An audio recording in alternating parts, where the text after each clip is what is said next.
నమస్తే. Good evening Telangana.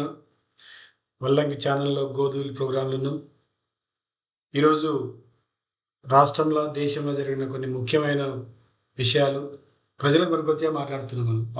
జనాల లైఫ్‌ని ఇంపాక్ట్ చేసే మాట్లాడుతున్నాం. వాటి మీద చిన్న అనాలిసిస్ చేద్దాం. ఒక విషయం ఏందంటే నిన్న మాట్లాడినాం, మొన్న మాట్లాడినాం, మొన్న కూడా మాట్లాడినాము. నిరుద్యోగుల ఇష్యూ అది ఎంత దారుణంగా తయారైందంటే అర్ధరాత్రి వరకు కూడా వాళ్ళు ఎప్పుడు సిటీ కాలేజ్‌లో వాళ్ళని బంధిస్తే ఆ తర్వాత వదిలేసిపోతే సిటీ కాలేజ్ నుంచి పాదయాత్ర చేసుకుంటే ఉస్మానియా వచ్చిర్రంటాళ్ళు 10 కిలోమీటర్ల దగ్గర దగ్గర. వచ్చి ఉస్మానియాలో అర్ధరాత్రి ఇప్పుడు కూర్చొని కూడా అక్కడ పాపం తిండి తిప్పలు లేకుండా లేడీస్ ఆడ పార్క్ లాగా ఉంటుంది, లైట్ ఉంటుంది, ఆర్ట్స్ కాలేజ్ ముందు కూర్చున్నారు.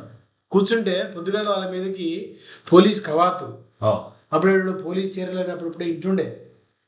ఇంత నిర్బంధం అంటే ఉస్మానియా యూనివర్సిటీలో 2004 నుంచి 2014 వరకు జరిగినటువంటి నిర్బంధాన్ని 2024లో ఈ నెలలో కాంగ్రెస్ ప్రభుత్వం, అప్పుడు ఉన్నది కాంగ్రెస్ ప్రభుత్వమే, ఇప్పుడు ఉన్నది కాంగ్రెస్ ప్రభుత్వమే, మళ్ళీ ఆ యొక్క పూర్వవైభవం చూపిస్తారు. 10 ఏళ్ళ తర్వాత కట్ చేస్తే సీల్ రిపీట్.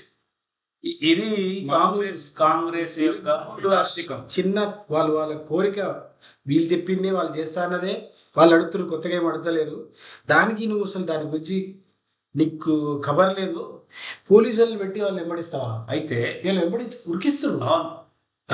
ఎవరైతే నిన్న ఉద్యమంలో ఇప్పుడు టెక్నాలజీ ప్రకారంగా అందరినీ గుర్తిస్తారు. ఎవరైతే ఉన్నారో వాళ్ళని పట్టుకొని అరెస్ట్ చేద్దామని పోలీస్ దళాలను దింపారు ఉస్మానియా యూనివర్సిటీ. అసలు ఇంకా ప్రాథమికంగా చెప్పుకోవాలంటే ఈ ముఖ్యమంత్రికి ఉస్మానియా విద్యార్థుల పట్ల ఆయనకు ఉన్నటువంటి చులకన భావన ఆయన చాలా సందర్భాల్లో చెప్పిండు. వాళ్ళేందే వాళ్ళకేం రాజకీయం, ఒక బిర్యానీ తినిపిస్తొస్తారు, అడ్డ మీద కూలీలు కూలీ వాళ్ళు బీర్ చేసి పక్కన బార్ షాప్ ఉంటుంది, ఓ బీర్ దాపిస్తూ వస్తారు, ఏం చేయమంటే చేస్తారు. అడ్డగోలు చులకన భావన ఉన్నటువంటి ఈ ముఖ్యమంత్రి మీ గురించి పట్టించుకుంటాడంటే నమ్మే శక్యం లేదు. మీకు అది తెడతెల్లమైంది. చాలా మంది మంత్రి కూడా ధర్నా చేస్తుంటే పట్టించుకునే మన వాళ్ళు ఏడియాలు వచ్చి మళ్ళీ మీద కొడుతురు, వాళ్ళు ఉరికిస్తున్నారు. ఏది వాళ్ళు రిజర్వ్ పోలీస్ తీసుకొచ్చి మరి ఉరికిస్తారు. అరే ఎంత దారుణం ఇది. ఇవాళ ఇంకొక వారం రోజుల్లో ఎలక్షన్ షెడ్యూల్ అయితే మారలేదు. నువ్వు వాళ్ళు ఉరికించి కొడతావు. వాళ్ళు ఎప్పుడు చదువుకోవాలి? పోనీ వచ్చి చదువుకోండి, మీరు ఎట్లనే మారలేదని చెప్పొచ్చు కదా, స్టేట్మెంట్ ఇవ్వచ్చు కదా. అది చేత కాదు. 18వ తారీఖు నాడు ఉంది ఎగ్జామ్. ఇవాళ 9వ తారీఖు, ఇంకొక 8 రోజులు. స్టేట్మెంట్ నేను మారాను అంతే ఉంటుందని చెప్పి వాళ్ళు ఆ ధైర్యం ఉండాలి కదా, నీకు ఆ దమ్ము ఉండాలి కదా. నువ్వు చేసేది కరెక్ట్ అయితే మారిస్తే నీకు వచ్చిన నొప్పి ఎందుకు తెలియదు? నీకు అవగాహన లేనటువంటి స్టేట్మెంట్లు, వాగ్దానాలు చేసినావు. దాన్ని నా తప్పైంది, నీకు ఇంతకంటే ఎక్కువ ఇవ్వలేను, మీ సాగు మీరు సావరంటే ఒక సావాడు తెస్తాడు. అదే పాములు పెట్టాడు, పాము కట్టుకే బలైనట్టు. నువ్వు ఎవరిని రెచ్చగొట్టి ఎవరి భుజాల మీద ఎక్కి ఈ రోజు ప్రభుత్వంలో కుర్చీలో కూర్చున్నావో వాళ్ళే నీకు ఉరితాడులు అవుతారు. వాళ్ళే నీ పతనానికి పునాదేశి. అరే ఇన్ని రోజులు మామూలు అది ఒక కృత్రిమైనది, ఇన్ని రోజులు నడవది. వాళ్ళ ఎగ్గని ఉన్నారు అందులో. వాళ్ళంతా వాలంటీర్గా వచ్చి కూర్చొని కొట్లాడటం. వాళ్ళంతా బీఆర్ఎస్లు చేస్తే ఒక గంట సేపు చేసి పోతారు. ఇది మామూలు కదా, కనిపిస్తున్నారు లేడీస్ వస్తారు. వాళ్ళు స్వయంగా అనుభవించినటువంటి వాళ్ళకి అవసరం వాళ్ళు అంటే వాళ్ళ ఇల్లు ఏదో ఆశ పెట్టుకున్నారు పాపం వాళ్ళు. 100%. ఎందుకంటే ఏం చెప్పినంటే మేము ఓన్లీ డిఎస్సీలని, మిగతా ఉద్యోగాలు డిఎస్సీలని 25,000 ఉద్యోగాలు ఇస్తామని చెప్పిండు. మస్తు ఉద్యోగాలు ఉన్నాయి మాకు. 25,000 ఉద్యోగాలు అంటే ఇక 1:5 అనుకుంటే కూడా ఎంతమంది అప్లై చేస్తారో చూడు. దాదాపు 1,25,000. ఎక్కడ 1,25,000? 4-5 లక్షలు ఈజీగా చేస్తా. క్వాలిఫై చేస్తా కూడా అంటే అట్లీస్ట్ ఒక 2 లక్షల మంది పోటీలు ఉంటారు. అవును, ఎలక్షన్ ఇది అయినంత ఇంటర్వ్యూ దాకా. అవును. అయితే ఈ కోదండరాము చెప్తే వింటారు వాళ్ళు. ఈయన ఉద్యమం ఉన్నాడు కదా, ఆయన కరెక్ట్గా చెప్తాడు, వింటారు. ఇప్పుడు ఆ కోదండరామ పత్తాలి ఆయన కోసం వేసి కోదండరాము లేడు, ఆకునూరు మురళి లేడు, తీన్మార మల్లన్న లేడు, తెలుగు వెలుగు రఘు లేడు. వాళ్ళందరూ డబ్బాలు ఎవరు ఆయన గౌడ్ ఉండగా అశోక్ గౌడ్ లేడు, లోపడేసి ఆయన ధర్నా చేస్తుండు. ఇంకా మైపాల్ యాదవ్ వీళ్ళందరూ. ఇంకోటేంటంటే వీళ్ళల్లో కొట్లాడిన యువకుల్లో ఒక అతను గోపైన అతను ఆడ రూమ్లోనే నిరాదీక్ష స్టార్ట్ చేసినట్టు నాకు చూడంగా ఆ పిల్లగాడు కొంచెం అగ్రెసివ్ ఉన్నాడు. ఓకే. మేము మాట్లాడుతుంటే కూడా వాడు పోలీసులో కాళ్ళ మీద శాస్త్రంగా ఉంటుంది. అవును. ఎక్కువ అది ఎమోషనల్ ఉంటారు కొంతమంది, అవును. Sensitive emotional. అవును. వాళ్ళు నిరాదీక్ష చేసి ఈ ఎమోషన్లోకి పోయి ఏమైనా తీసుకోగలుగుతారు వాళ్ళు. అట్లాంటి సందర్భం జరిగితే జరగకూడదు, ఈ జరగొద్దని ఎమోషనల్ కోరుకుంటాను. క్యారెక్టర్ ఉన్న వాళ్ళే తెలంగాణ ఉద్యమంలో కనిపించరు కూడా. అవును, మనం నష్టపోయారు. మనం చెప్పేది మన రాష్ట్రం నష్టపోయింది వాళ్ళని. గోపి అనే పిల్లగానికి అవును. నువ్వు నిరాదీక్ష చేసి చేయగానే వీళ్ళు వినేటట్టయితే లేరు. నీ ప్రాణం వీళ్ళకి సమాధానం కాదు. మిత్రులారా, విద్యార్థి మిత్రులారా, యువకులారా, ఏందంటే వీళ్ళు మూర్ఖులు. అవును. ఇది మూర్ఖ ప్రభుత్వం. అవును. మీరు దీక్షలు చేస్తే మాత్రమో ఇంకోటి చేస్తానో ధర్నా చేస్తానో దిగొచ్చేటటువంటి ప్రభుత్వం కాదు, మళ్ళీ ముఖ్యమంత్రి కాదు. పెడితేనే పోయేది. మళ్ళీ ఎలక్షన్ ఏం లేదు.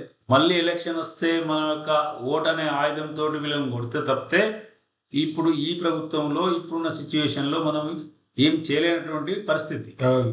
కాబట్టి ఎవరి జీవితం వాళ్ళకి ముఖ్యం, అవును. భవిష్యత్తు ముఖ్యం.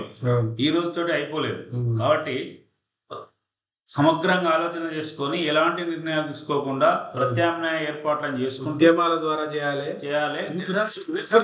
ఊపిరి తీసుకోవద్దు, నిరసన తెలపాలి, ఎలాంటి అఘాయిత్యాలకు పాల్పడవద్దు, అవును, ఎవరి కోసం మనం బలి కావద్దు. అవును. అది ముఖ్యము. కాబట్టి ఈ మూర్ఖుల గురించి విషయం మనం రోజు కవర్ చేస్తాము. డిఎస్సి అయిపోయిన తర్వాత కూడా ఈ 2 లక్షల ఉద్యోగాల మీద స్పెషల్ ఫోకస్ అయితే పెడతాము. ఒకటి, ఈ ముఖ్యమంత్రికి ఉన్నటువంటి అభిప్రాయము ఉద్యోగుల పట్ల, నిరుద్యోగుల పట్ల, విద్యార్థుల పట్ల, ఈ ఉద్యమాల పట్ల ఆయనకు ఉన్నటువంటి చులకన భావన చాలా సందర్భాల్లో చెప్పిన ఆయన ఇన్నర్ ఫీలింగ్ కూడా అందరికి ఇన్నర్ ఫీలింగ్ ఆయన ఎంత అది మంచుకు చెడుకో కానీ తెలిసి ఇన్నర్ ఫీలింగ్ చెప్పేస్తాడు. మనం చాలా సార్లు విన్నాం కూడా, అర్థమైపోతుంది. అది దురదృష్టవశాత్తు ఏంటంటే మీరందరూ కూడా ఇంతకుముందు అర్థం చేసుకోలే ఆయన. అర్థం చేసుకోక మంచిదా కాదని ఆలోచించాలి. ఉదాహరణ తీసుకుపోయి చైర్లో కోసం పెట్టిరు, అది మీరు గమనించలేదు. సరే, అది జరిగిపోయింది. ఇప్పుడు మాత్రం ఈ ప్రత్యామ్నాయ ఏర్పాట్లను చూసుకోవడమే మన భవిష్యత్తుకు బాటేసుకోవాలి. ఈ మామూలు అన్నట్టు ఒక లైన్ గుర్తొస్తుంది, మన అన్యాయం చేసిన గుర్తుంచుకోవాలి, కాలంబు రాగానే కాటేసి తీరాలన్నాడు. అంటే కాలం వచ్చినప్పుడు కాటేయాలి, వెయిట్ చూడ అప్పటిదాకా వెయిట్ చేయాలి. మనం కాటుకూరి కాకూడదు, అంతే.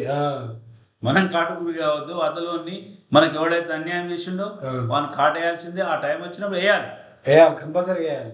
ఇది ఈ రోజున్నటువంటి ఈ మన రాష్ట్రంలో జరుగుతున్నటువంటి ఈ మూర్ఖ ప్రభుత్వం, మూర్ఖ పాలన, మూర్ఖ ముఖ్యమంత్రి, మీ భుజాలపై ఎక్కి చైర్లో కూర్చున్నటువంటి వాడు. అటువంటిది ఇవాళ మీరు తొక్కేస్తుండే, మిమ్మల్ని తొక్కేస్తుండే. ఏదైనా ఉస్మాన్ యూనివర్సిటీలో ఉందామంటే నేను చెట్టు కింద పోలీసులు పెట్టి వెతికి అరెస్ట్ చేసేటటువంటి సందర్భాన్ని తీసుకొచ్చిండు. ఉమ్మడి పాలకుల కంటే దయనీయమైన పరిస్థితి ఏర్పడ్డది ఈరోజు. ఇది మీరు గమనించాలి మిత్రులారా. ఇది ఒక అంశం అయితే, రెండవ అంశము యాంటీ డిఫెక్షన్ లా. ఇది బీఆర్ఎస్ ఎమ్మెల్యే 6 తీసుకున్నారు. అవును, వాళ్ళని తీసుకున్నారు, మీరు డిస్క్వాలిఫై చేయాల్సిందే అని చెప్పేసి, ఇది డిఫెక్షన్ కిందకి వస్తుంది, మీరు డిస్క్వాలిఫై చేయాలని చెప్పేసి. ఎవరు ఈయన ఓనర్ కాదు, అవసరమైతే రేపు నాకేం సంబంధం, కాంగ్రెస్ పార్టీ సంబంధం అంటాడు. మనకున్న ముఖ్య మేస్త్రి, గుంపు మేస్త్రి. గుంపు మేస్త్రి అంటే జ్ఞాపకం వచ్చింది. ఇవాళ ఒక విద్యార్థులు, ఒక దాదాపు 200 మంది విద్యార్థులు ఏమో ధర్నా చేస్తారు. అవును, దాని లేటెస్ట్ స్లోగన్, యాక్చువల్గా స్లోగన్ అది. ఏమంటారు అంటే, గుంపు మేస్త్రి రావాలి, గుంపు మేస్త్రి రావాలని కాదు, ఇక్కడున్న గుంపు కోసం గుంపు మేస్త్రి రావాలి. ఆ ట్యాగ్ లైన్ బాగుంది. వాళ్ళు ఏం ధర్నా చేసారంటే, ఎక్కడున్న గుంపు కోసం గుంపు మేస్త్రి రావాలి అని మంచి స్లోగన్ ఇచ్చారు. గుంపు మేస్త్రి రావాలి, ఇది స్లోగన్. అయితే ఈ గుంపు మేస్త్రి ఏమంటాడంటే, వీళ్ళకి అర్థమైంది, బీఆర్ఎస్ వాళ్ళకి అర్థమయ్యి ఇక్కడ ఈ తిక్కలంతో కొట్లాడే లాభం లేదు. ఎవరైతే ఆయన రాజ్యాంగాన్ని పరిరక్షిస్తున్నా అనే యేసు ప్రభు లెక్క ఉన్నాడో ఆయన దగ్గర పోవాలని చెప్పి తిరుగుతుండు కదా, మీకోసం మీ బరువులు మోస్తా అని తిరుగుడు. ఒక ఆయన ఉన్నాడు, యెహోవా, ఆయన్ని పిలిచి ఆయనతో మాట్లాడాలి, రాహుల్ గాంధీని ఎక్స్పోజ్ చేయాలని చెప్పేసి ఈ నేషన్ వైడ్ గా తెలియాలి. ఢిల్లీలో ప్రెస్ మీట్ పెట్టి చాలా క్లియర్ విషయాలు, చాలా మంది తెలియని విషయాలు 1967 నుంచి ఎవరు స్టార్ట్ చేసిర్రు ఈ పోచింగ్, డిఫెక్షన్ అనేది తీసుకొచ్చి వాళ్ళు క్లియర్ గా ఎక్స్ప్లెయిన్ చేసిర్రు. డిఫెక్షన్ లా తీసుకొచ్చిందే కాంగ్రెస్ అంటారు, మళ్ళీ డిఫెక్షన్ ప్రోత్సహించేదే వాళ్ళు. మీరు కొట్టేది మీరే, పెట్టేది మీరే, ఏడ్చేది మీరే అన్నది సందంగా ఉంది. కాబట్టి మీరు చేతనైతే మీరు ఒప్పుకోండి, డిఫెక్షన్ చేస్తున్న ఒప్పుకోండి, కానీ రాజ్యాంగం గురించి మాట్లాడే హక్కు లేదు. లేదు. చదవలేదు కదా. ఉన్న 2 నెలల కింద జరిగిన ఎలక్షన్ లో కూడా వాళ్ళ యొక్క మేనిఫెస్టోలో పెట్టింది కదా రాహుల్ గాంధీ. ఇంకే మీరు రాజ్యాంగం గురించి అన్న మాట్లాడండి, లేదంటే డిఫెక్షన్ అన్న చేయకుండా ఉండండి, కానీ ఈ రెండు చేస్తే మాత్రము రాజ్యాంగాన్ని అవమానించినట్టు అవుతుంది అని వాళ్ళు చెప్పారనమాట. ఇలా ఈ 2 జాతీయ పార్టీల యొక్క స్టైల్ ఎట్లుందంటే, హిమాచల్ ప్రదేశ్ లో వీళ్ళ యొక్క ఎమ్మెల్యేలు పోతే అదే ప్రభుత్వం కాంగ్రెస్ పార్టీ ఎమ్మెల్యేలు బీజేపీ రాజ్యసభ ఎంపీకి క్రాస్ ఓటింగ్ చేసారు. చేస్తే చేస్తే వాళ్ళని నువ్వే కాంగ్రెస్ పార్టీ ఎమ్మెల్యేలను డిస్క్వాలిఫై చేసింది. ఓకే, చేసి మళ్ళీ బై ఎలక్షన్ పెట్టి అందులో 1-2 సీట్లు పోయినాయి. అంటే మీకు అన్యాయం జరుగుతున్నప్పుడు డిస్క్వాలిఫై చేస్తారు, మీకు అధికారం ఉంది కాబట్టి. అక్కడ మన తృణమూల్ కాంగ్రెస్ కూడా బీజేపీ వాళ్ళు 3 ఎమ్మెల్యేలు తృణమూల్ కాంగ్రెస్ పోయారు వెస్ట్ బెంగాల్. పోతే మీకు బీజేపీ గవర్నర్ వస్తుంది కాబట్టి వాళ్ళు డిస్క్వాలిఫై చేయించింది BJP. Governor BJP by election తీయాలా రేపు ఉన్నాయి. అంటే బీజేపీకి పౌరం దగ్గర వాళ్ళు డిస్క్వాలిఫై చేస్తారు, వాళ్ళకి అన్యాయం జరిగితే. కాంగ్రెస్ పౌరం దగ్గర మీరు డిస్క్వాలిఫై చేస్తారు. అంటే చట్టం ఏం లేదు, ఇక చట్టం ఇష్టం వచ్చినట్టు చేసుకుంటారు అనేది వాళ్ళు ఎక్స్పోజ్ చేసి. వాస్తవానికి ఇవాళ ఈ కేంద్ర రాష్ట్ర ప్రభుత్వాలు చట్టబద్ధ పాలన చేస్తలేవు. ఇవి చట్టబద్ధ పాలన ఇక్కడ కనపడదు. అంటే బయటికి తెలియని వాళ్ళకు చాలా పద్ధతి ఏమిటి చేస్తారు అని. అంటే ఈ విషయంలో బీజేపీ నేనేమో యాంటీ డిఫెక్షన్ లాదేస్తా అని ఆ పొంకనాలు కొట్టలేదు. 9 రాష్ట్రాల్లో మార్చిరు బాగా చెప్తావు. అంటే మళ్ళీ మేము కషాయాలు అని చెప్తున్నారు వాళ్ళు. మీరు పక్కన కషాయాన్ని కాదు నేను కరుణామయ్య అని చెప్పుకుంటా కషాయ పనులు చేస్తారు. కరుణామయుడు కత్తి పెట్టుకుని తిరిగినట్టుంది మీ వ్యవహారం చూస్తే. చేతిలో రాజ్యాంగం బుక్ ఉంది కదా, కత్తిగా వాడుతుంది. అదే అది చాలా వికారం చూడటాను కదా. అంటే దేవుడు వేసి చేసుకొని దెయ్యం పనులు చేసినట్టు ఇది చాలా గలీజ్. రాహుల్ గాంధీ ఎక్స్పోజ్ చేయడానికి స్పెషల్గా రాహుల్ గాంధీని పిచ్చోడిని చేస్తురా, లేదా రాహుల్ గాంధీ పిచ్చోడేనా అనేది జనాలు తెలియాలని ఢిల్లీలో ప్రెస్ మీట్ పెట్టారు. నాకు తెలిసి కరెక్ట్ స్ట్రాటజీ. కొట్టాలి కాంగ్రెస్ హైకమాండ్ అక్కడ ఉంది కాబట్టి వాళ్ళకి పించి తగిలితేనే వీళ్ళు కొంచెం కంట్రోల్ చేస్తారు. ఈ పిచ్చి పనులు చేయకుండా మా పొరవ అవుతుందని. ఇదొకటి అయితే దీంట్లో ఇంకొక మార్గం ఏంటంటే, రేపు గురువారం నాడు హైకోర్టు బెంచ్ మీదకి వచ్చింది. అది మరి ఏమైతుంది, ఏమన్నా వాదనలు జరుగుతాయా ఏమైతుంది అనేది చూడాలి. స్పీకర్ మళ్ళీ వాయిదేస్తారా ఏం జరుగుతుంది చూడాలి మనం. ఒకవేళ అయితే ఇంకొకటి ఏంటంటే ఈ ఎమ్మెల్యేలు గుంజుకోవడం విషయంలో కట్టర్ కాంగ్రెస్ కార్యకర్తలు కాంగ్రెస్ అభిమానులు ఎవరైతే ఉన్నారో పార్టీ ఓడిపోయిన కన్నా కూడా కాంగ్రెస్ కొంత హస్తం గురించి ఫ్యాన్స్ ఉంటారు.